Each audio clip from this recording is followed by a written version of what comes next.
안녕하십니까. 오늘은 요한복음 제14강을 공부합니다. 요한복음 14강은 요한복음 6장 1절에서 13절까지입니다. 요절 말씀은 5절, 6절입니다. 제가 읽겠습니다. 예수님께서 눈을 들어 큰 무리가 자기에게로 오는 것을 보시고 빌립에게 이르시되 우리가 어디서 떡을 사서 이 사람들을 먹이겠느냐 하시니 이렇게 말씀하시면 친히 어떻게 하실지 아시고 빌립을 시험코자 하심이라. 오늘 설교 제목은 중간고사입니다. 한 간호사가 간호대학 다녔을 때 경험을 이야기합니다. 그녀가 간호학교에 입학하고 3개월이 지났을 때입니다. 중간고사를 치르게 되었습니다. 그녀는 열심히 공부합니다. 거의 모든 질문에 대해서 만족하게 답을 할 수 있었습니다. 그런데 마지막 문제에 걸렸습니다. 마지막 문제는 우리 학교 청소부 아줌마 이름은 무엇입니까? 였습니다. 그녀는 청소부 아줌마가 검은 머리를 하고 있고 마음도 착하고 일도 열심히 한다는 것을 알고 있었지만 그녀의 이름만큼은 몰랐습니다. 시험이 끝난 후 그녀는 교수님께 가서 마지막 문제도 진짜 시험 성적에 반영됩니까? 라고 물었습니다. 그러자 교수님이 이렇게 대답을 합니다. 물론입니다. 간호사는 같이 일하는 분들에 대한 관심과 감사의 마음을 가져야 한다고 저는 생각합니다. 그녀는 교수님의 이 말과 그때 그 청소부 아줌마 이름을 결코 잊을 수 없었습니다. 그 청소부 아줌마 이름은 도르테아였습니다. 5천 명을 먹이신 사건은 요한복음의 네 번째 표적입니다. 그리고 이 네 번째 표적은 제자들이 치른 중간고사라고 할 수 있습니다.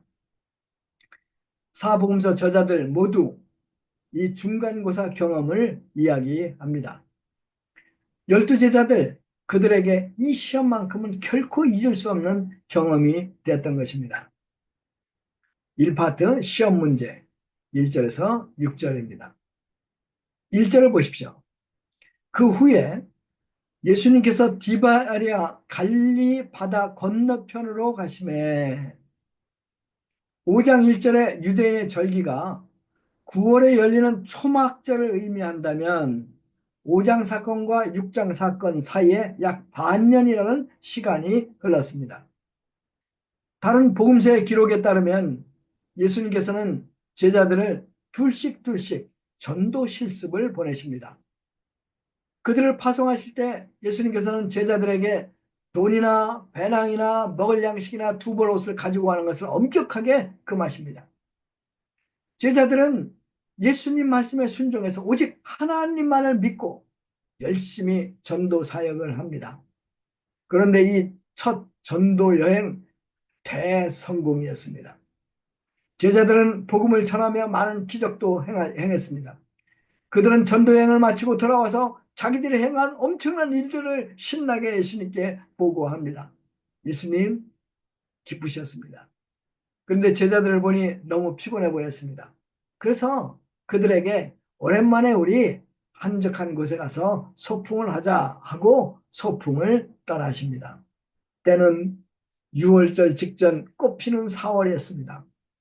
갈릴리 호숫가의 봄 마법처럼 아름다웠습니다. 곳곳에 아름다운 꽃들이 피어나고 그 향기가 온 지경을 가득 채웁니다. 하늘에서는 새들이 노래하고 꽃 위에서는 나비들이 봄의 왈츠를 추었습니다. 바다의 물고기들도 기뻐서 여기저기 뛰어오르며 장단을 맞춥니다. 갈릴리 호수를 비추는 햇빛은 은빛 물결이 되어 반사를 합니다. 제자들은 사랑하는 주님과 함께 이 아름다운 갈릴리 호수를 가로질러 미끄러지듯 달려갑니다. 누군가 오페라 가수처럼 오 해피데이 노래를 부릅니다. 그들은 드디어 갈릴리 저편 도착합니다. 2절에서 4절을 보십시오.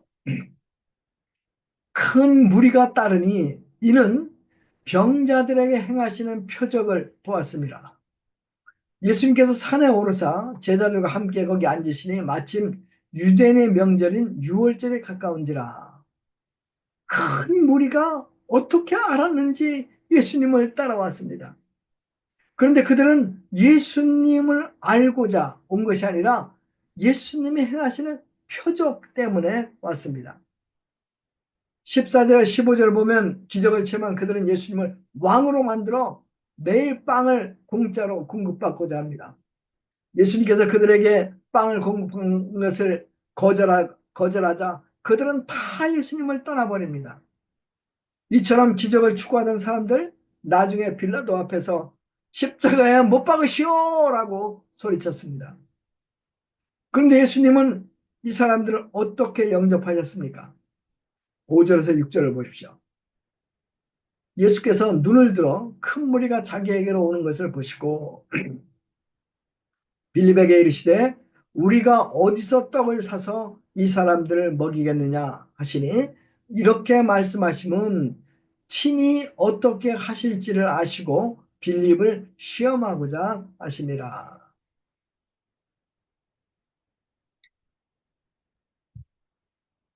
여기서 우리가 배워야 할 점이 있습니다. 그것은 예수님의 목자의 심정입니다. 예수님도 쉬고 싶으셨을 것입니다. 피곤한 제자들에게 휴식을 주고 싶으셨을 것입니다. 그러나 예수님께서는 사람들을 불쌍히 여기시고 그들에게 먹을 것을 주고자 작정하시고 빌립에게 묻습니다. 빌립아, 우리가 어디서 떡을 사서 이 사람들을 먹이겠느냐? 자, 중간고사의 문제가 무엇입니까? 우리가 어디서 떡을 사서 이 사람들을 먹이겠느냐? 이 파트 빌립의 답변. 시험 문제를 받은 빌립은 어떻게 답을 했습니까? 7절을 보십시오. 빌립이 대답하되 각 사람으로 조금씩 받게 할지라도 200데나리온의 떡이 부족하리이다. 빌립 먼저 사람들의 수를 추정합니다.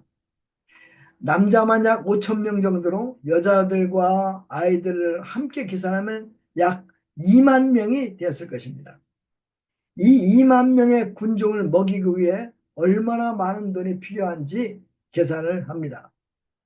각자 1,000원짜리 빵 한 개씩만 먹는다고 해도 2천만 원이 필요했습니다. 유대인의 화폐로 200데나리온이 필요합니다.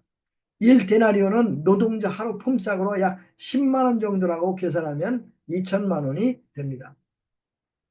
빌립은 계산을 끝낸 후 예수님께 답을 제시합니다. 스승님, 이 무리를 먹이려면 최소한 2천만 원이 필요합니다. 하지만 우리 주머니에는 단돈 10,000원도 없지 않습니까? 이 사람들을 먹을 것을 주는 것 불가능합니다. 그의 대답은 합리적이고 현실적이었습니다. 그러나 그는 예수님의 시험에 보기 좋게 떨어집니다. 왜 머리 좋은 그가 시험에 떨어졌을까요?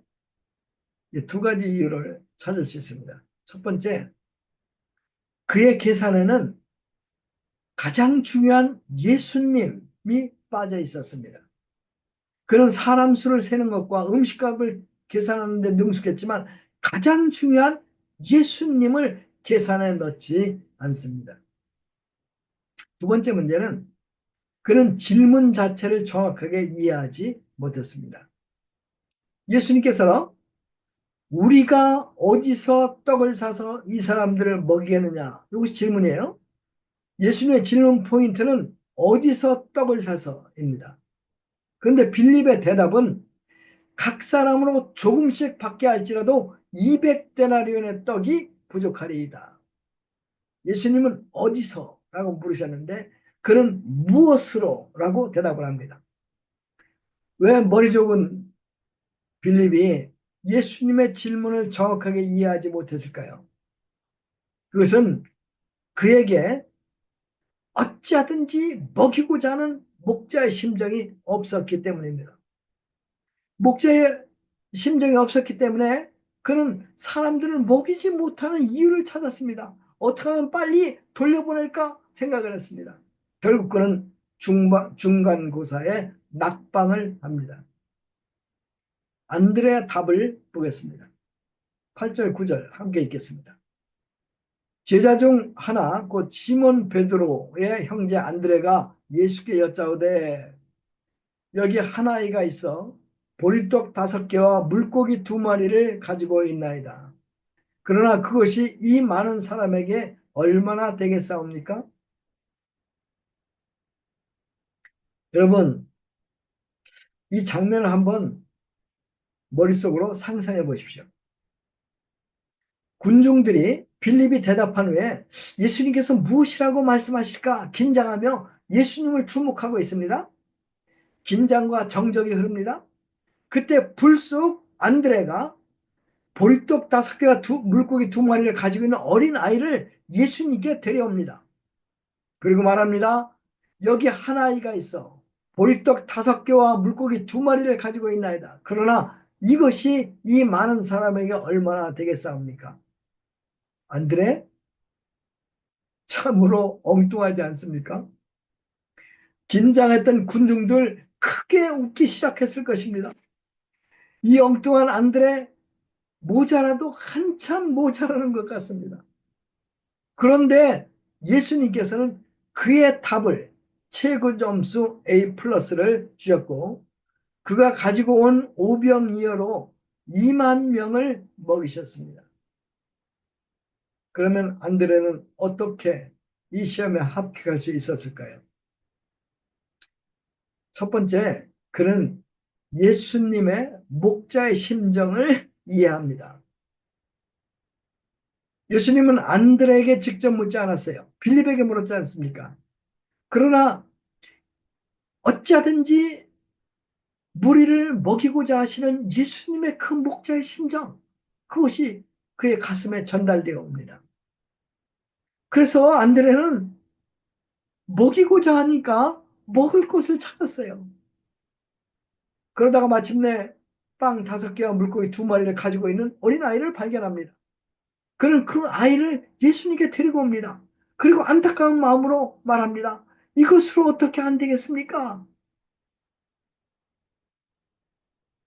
이 안드레의 목자의 심정에서 오병이의 기적이 시작이 됩니다.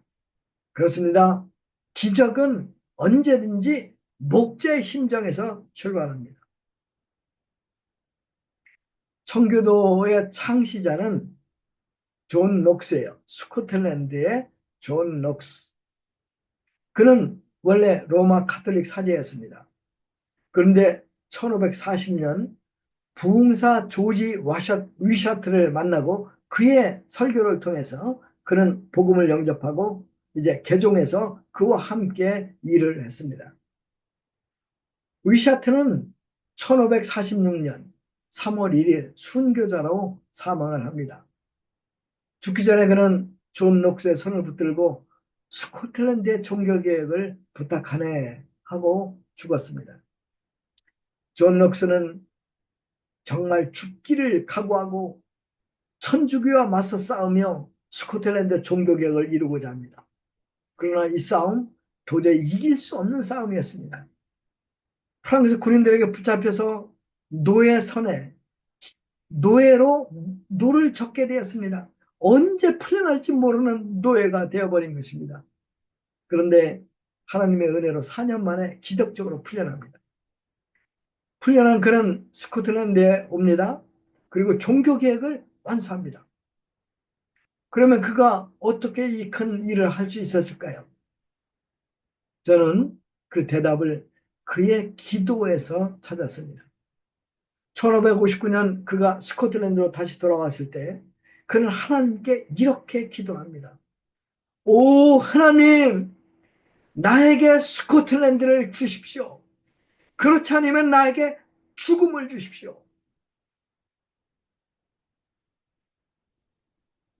목자의 심정에 불타는 곳에 기적은 일어납니다. 우리 이 목자의 심정으로 힘들어하는 주위 사람들을 위해 기도합시다. 위기에 처한 한국을 위해서도 우리 함께 기도합시다. 두 번째, 안드레가 시험에 합격할 수 있는 두 번째 이유는 안드레는 가장 중요한 예수님을 자기의 계산 속에 집어넣었습니다. 사실 안드레도 바보가 아니기 때문에 빵 5개와 물고기 2마리로 이 많은 2만 명의 군중을 먹일 수 없다는 건 너무도 잘 알고 있었을 것입니다. 그러나 그는 전능하신 예수님을 바라보았습니다. 그는 예수님께서 오병이어를 축복하시면 이 큰 무리들로 능히 먹게 할 수 있을 것을 믿었습니다. 빌립의 수학 5 더하기 2는 7입니다. 안드레의 수학은 좀 달라요. 5 더하기 2 더하기 예수님은 5천에서 무한대까지입니다. 우리는 큰 사명 앞에서 없는 것을 바라보고 절망하기를 얼마나 잘합니까? 작은 사건 앞에서도 두려워하고 슬퍼하기를 잘합니다. 그러나 주님은 우리가 가지고 있는 것을 원하십니다. 우리 주님이 원하시는 것은 목자의 심정입니다. 믿음입니다. 우리가 믿음으로 목자의 심정으로 우리가 가지고 있는 오병이어를 예수님께 갖다 드릴 때 예수님은 이 작은 오병이어를 통해서 큰 기적을 베푸시는 분이십니다. 아멘. 세 번째 파트, 12제자가 재시험을 치르다. 6장 10절입니다. 예수님은 제자들에게 재시험의 기회를 주셨습니다. 재시험의 문제가 무엇입니까? 10절. 예수께서 이르시되 이 사람들로 앉게 하라 하시니 그곳에 잔디가 많은지라 사람들이 앉으니 수가 5천 명쯤 되더라.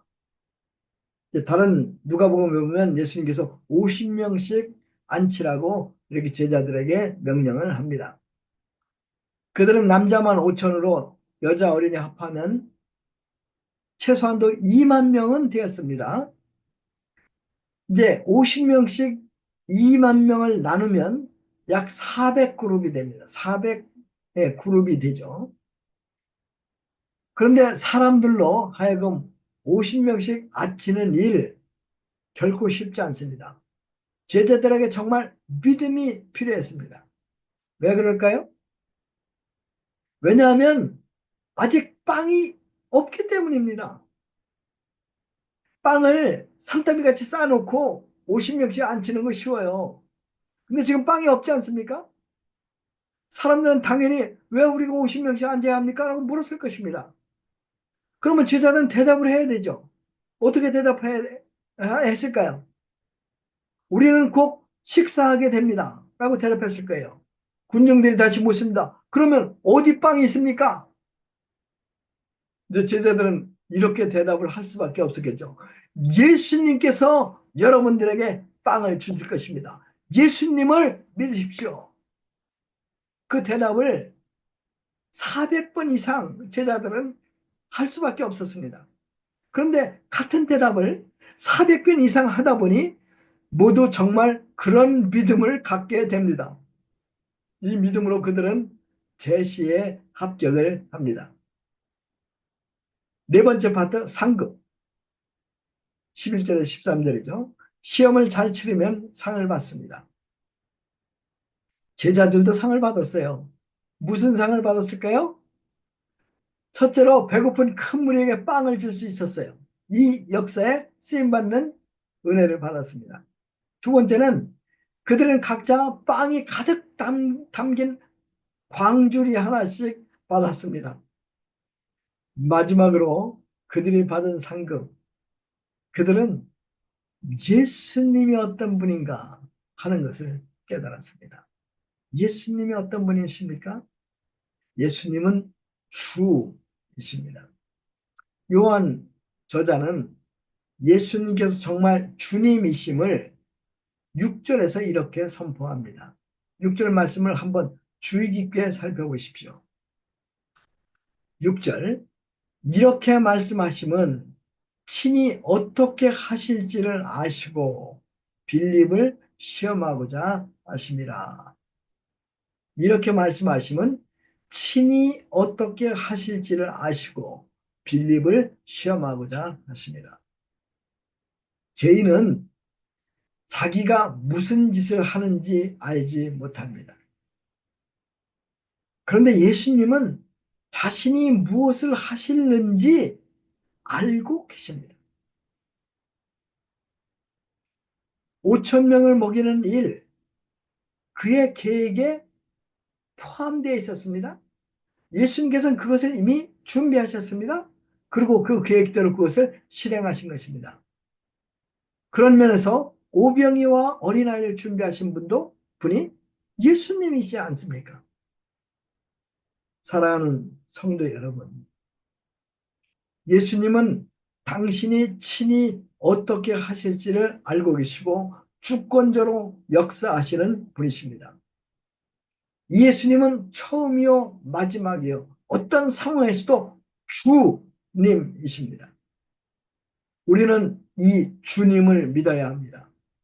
우리가 이 주님을 믿고 우리의 작은 오병이어를 이 믿음으로 주님께 드리면 주님께서는 당신의 계획하신 대로 기적의 역사를 이루시고 영광을 받으실 것입니다. 아멘. 기도하겠습니다. 하느님 아버지 감사합니다. 저희들이 정말 부족합니다. 그러나 저희들이 받은 사명 참으로 큽니다. 저희들은 연약하여 이것을 할 수 없습니다. 그러나 예수님께서 저희들에게 원하시는 것이 목자의 심정이고 믿음인 것을 저희들이 배웠습니다. 주님, 저희들이 목자의 심정으로 믿음으로 저희들이 가지고 있는 작은 오병이어를 주님께 갖다 드립니다. 주님, 이것을 저희들 손에서 받으시고 기적을 베푸시고 영광받아 주시옵소서. 감사합니다. 예수님의 이름으로 기도했습니다. 아멘.